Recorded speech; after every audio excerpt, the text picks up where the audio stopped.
Welcome back to my 21-day brand communications course right here on YouTube. And we are on day 9.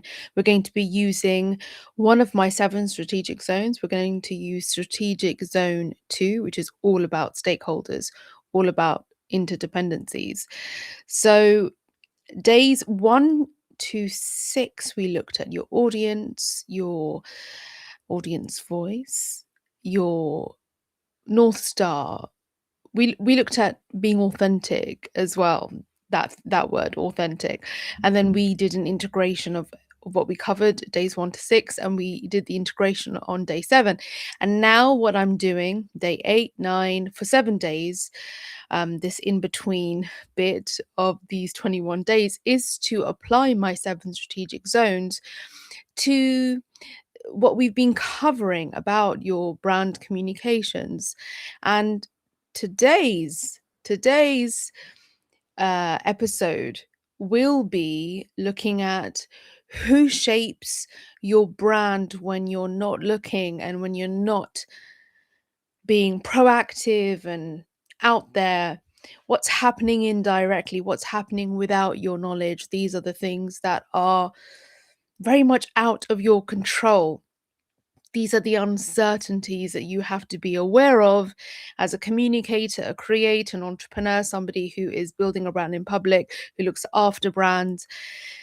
These are the things to be very mindful of. Do you remember that meme? Was it being very mindful, demure? Mindful, demure? I can't remember now. It's been a while. And just the other day, just a little aside, I came across on my X feed a video from it was like a really popular UK gif slash meme. It was a clip that was doing the rounds.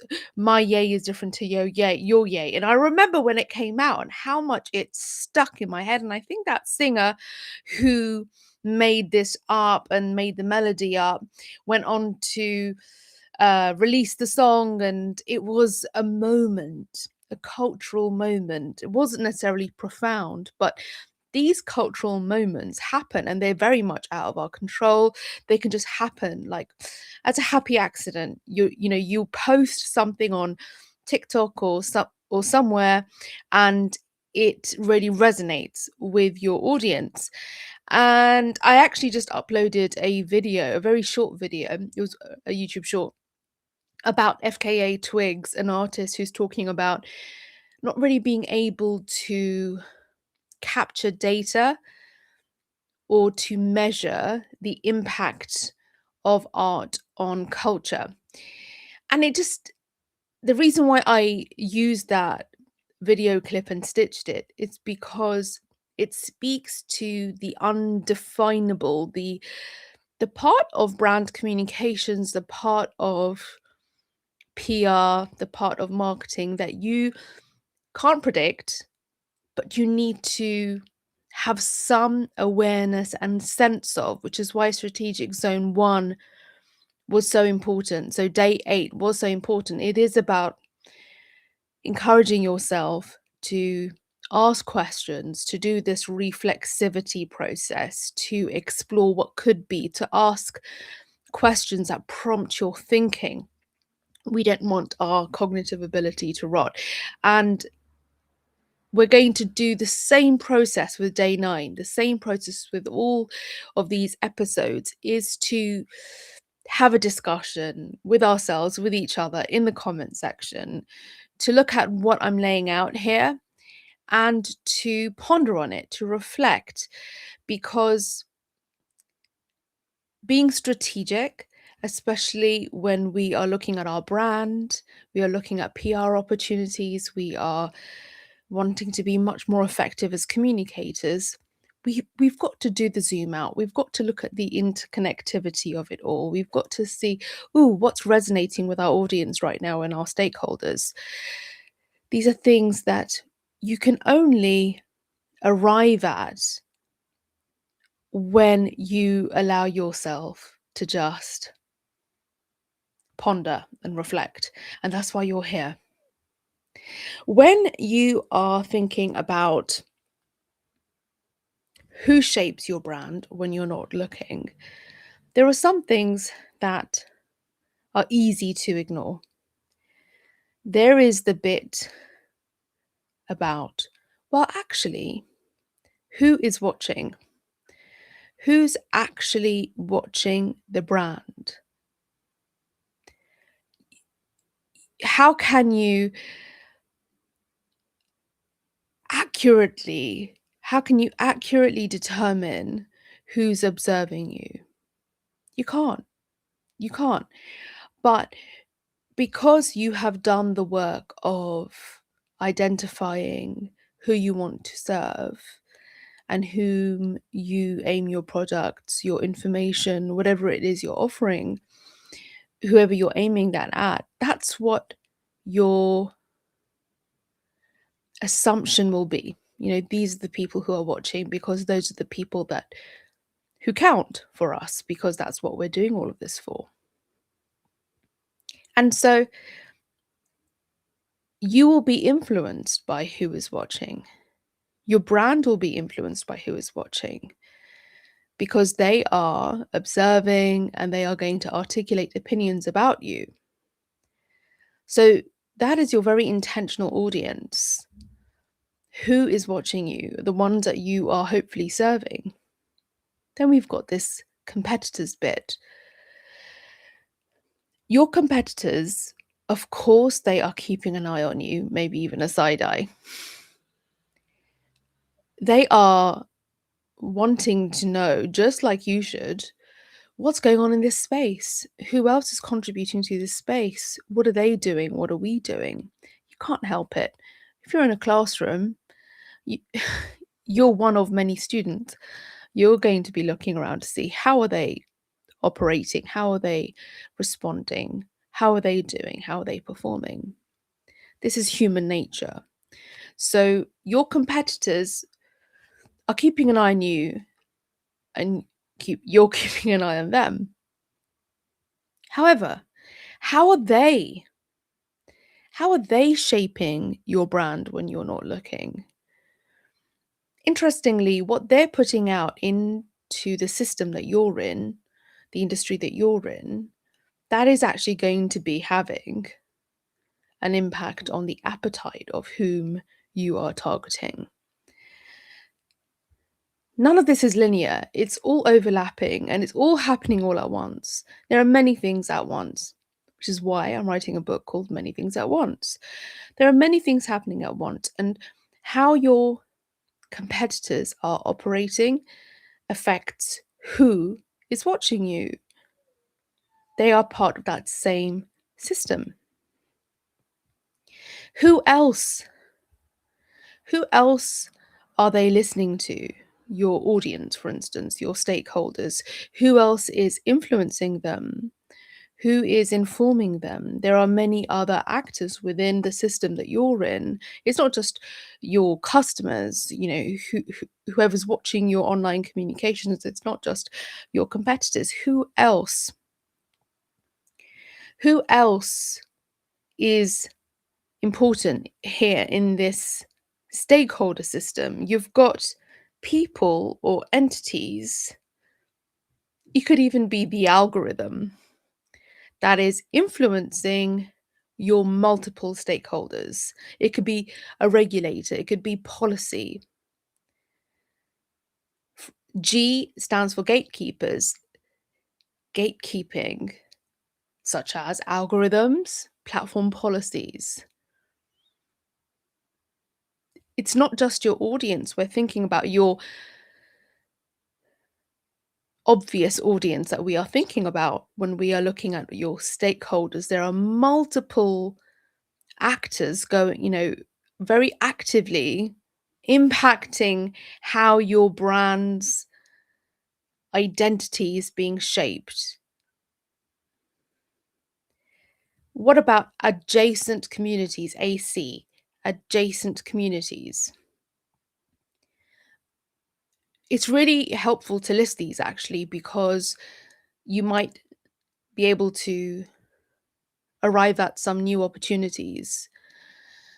if you can identify one to a few adjacent communities to whom you assume you are building community with. A very simplistic example is we sell moisturizer, but the adjacent community will also be cooking at home. How is that possible? Well, people who cook at home also like home remedies. People who like home remedies also like your DIY beauty. You can, the list goes on. So when we're looking at who shapes your brand when you're not looking, what I'm getting you to do is to consider what are the different levers or the different dynamics at work within your system, the system you're in, your industry, because all of that is going on in the background. It's who's watching you, it's what your competitors are doing, it's who else is being listened to that gets influence and then comes to you with their baggage. It's the gatekeepers, the regulators, the algorithm, it's your adjacent communities. It's all much more than an ecosystem. It's constantly moving, it's an organism. And when you tune into this, you begin to get much more depth of understanding, and you can begin to see, ah, who's amplifying my brand, who's potentially undermining it.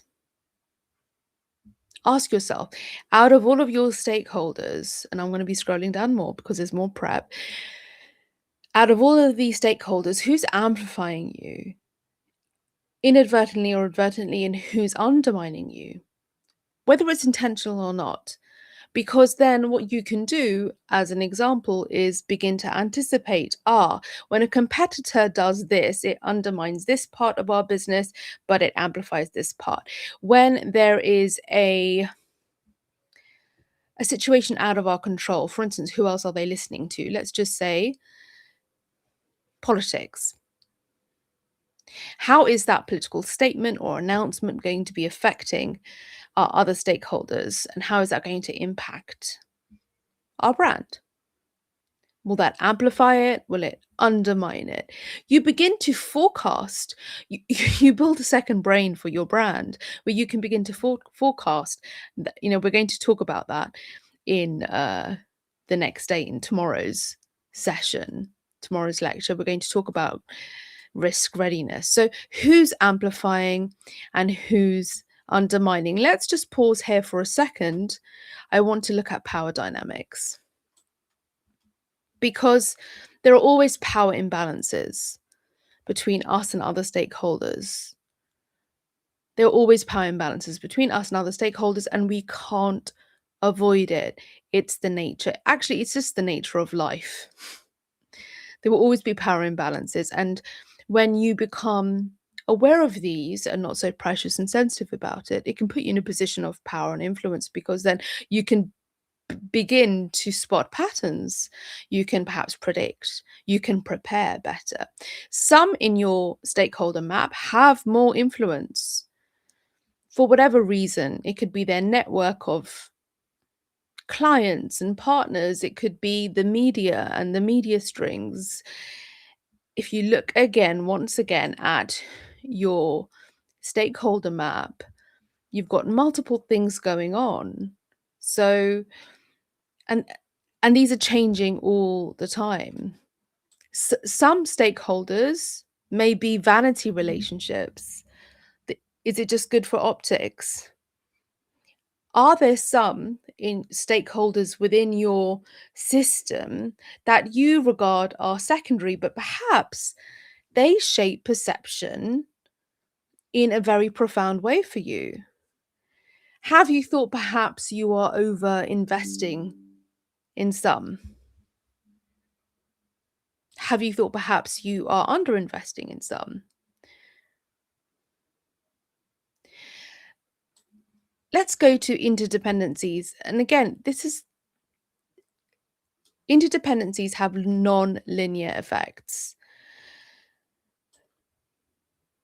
It's only when we do this sort of zooming out, when we do this reflection, which is not 1 plus 1 plus 1 plus 1 plus 1. It's not a straightforward equation. It's not a straightforward sum that you begin to spot things.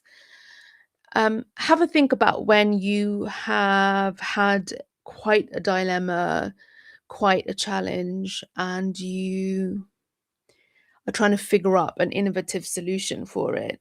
And it hasn't just come like this. You've had to have a round table and do some brainstorming and you know stepped away for a while and return and step away for it. It's how the writing process happens for all the shows that we love. It's how crisis rooms operate. We've seen it in TV programming. So it's very non-linear. This process is non-linear because if you change one relationship, it has ripple effects everywhere. If something changes between all of us, all of the creators, and then the algorithm or a platform policy, of course, is going to have effects everywhere. If something changes between your relationship and one of your competitors, perhaps you had an agreement, an unspoken one, or perhaps there was a synergy between your product and theirs, and something changes to their product or their offering or where it's sold and where it's available. The ripple effects can change, just sort of flip what you're doing. And sometimes it can be positive. I mean, it's not all negative. You see, when you appreciate this, it can actually present an opportunity for you. Um, Another nonlinear effect, algorithm. The algorithm and how content, themes, formats, curation works.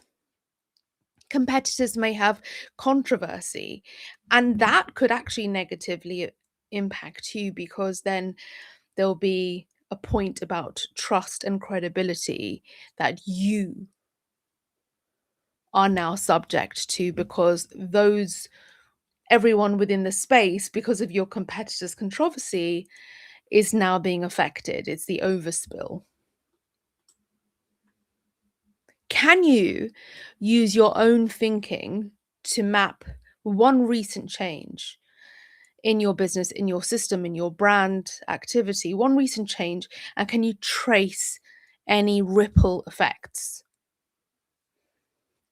So something's happened for you in your area of expertise, let's say, and there's been one recent change. Can you trace any ripple effects, even if they're small? They could be major, even if they're small. This kind of questioning just not just, but it does help us. It does prompt us to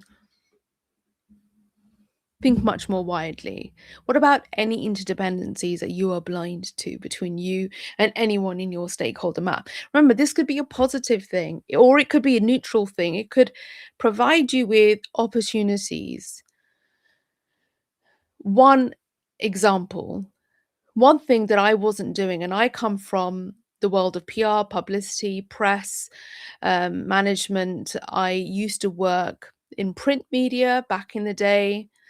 Shout out to the FT, Financial Times, and even after that, working within different book publishers and other broadsheet papers, and the way that press and publicity used to happen back in the day. We used to have lists, Excel sheets, lists of contacts, and I used to have to print off labels and do mail outs or literally cold call. Now I find myself coming across commentators and or journalists, but mostly commentators on TikTok, and then bookmarking and sending those videos to a WhatsApp group chat that I've set with me, with myself and another one of my devices, because that's just a filing process, to build a list of commentators and creators to reach out to for book launch purposes or any other things that I think they may be interested in, because remember, you've got to offer value as well.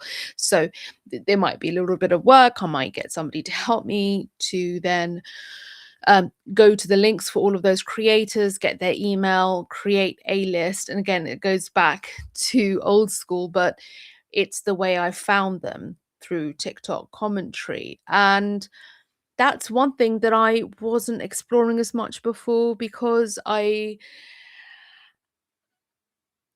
in a one-dimensional way, perhaps saw it as, oh, I've got to drop them a comment or slide into their DMs, in a completely platonic way, of course. So that's just one example. Are there any connections or interdependencies that you are blind to? I know what I just described wasn't exactly an interdependency, but there is definitely a stakeholder relationship there for me to explore.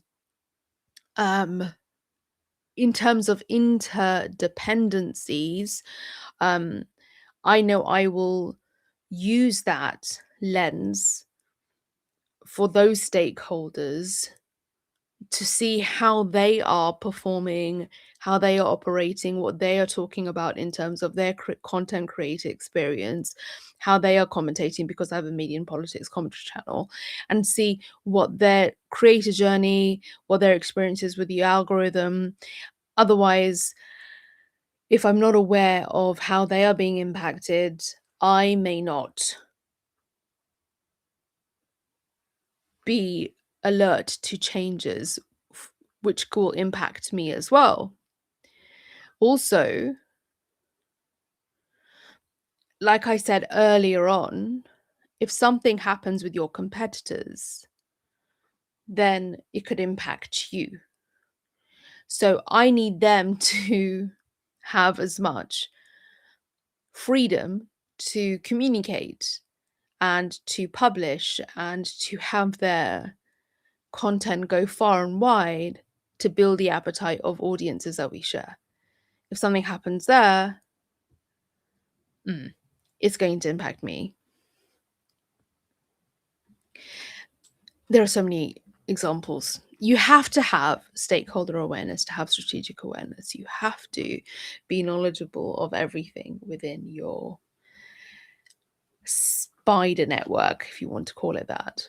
You have to have stakeholder awareness to have strategic awareness. Tomorrow, day 10, we're going to look at risk readiness, understanding what can go wrong when you operate in these interdependent systems.